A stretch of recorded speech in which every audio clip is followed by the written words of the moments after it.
raison bon yon no biba no de que Tommy ton Patricia no ni bon le ko wa no ndo wende wa wi wa to de wa edi yo keke do bene Tommy tome fi gegede a fache pe boya me fi gegede a fache ka pe boyi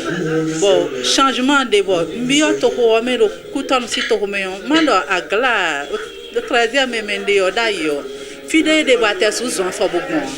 asu buzan fo bogbon e ndo mi do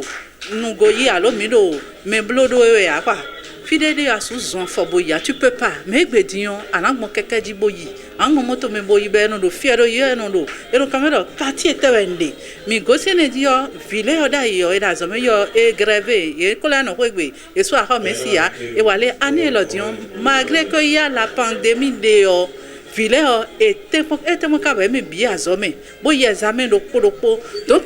nous devons y voir ni tamio et puis nous mi kano do takate we kano zewa zona bon le kano je ngbe mo je gangbe mo est-ce que ay khade no zan e ka suma pe de khanya nye mire bo na suku zan pe de mo na to gbe zan nye de so tan no ordinateur ton na blem ya e do gbe kwa ordinateur e do gbe de so tamo nsu do na train kana nu bide c'est que nsu nu bo do kwa c'est que on doit dépasser moi ça y va attendre quoi on doit dépasser chile et non y a des mon non c'est des dans angali de da so wa wa yi ku longtemps hein donc mon do des blocs y attend le boto ne la bio bon dans bloc y attend de pour et on dit dans di blague pour na tomber non donc ouvert ko tomber là di blague tomber do takaton mon do et na tomber là di egbe do du bona loi momo donc y ba do ni va le ko wa mi quelqu'un bon le ko wa.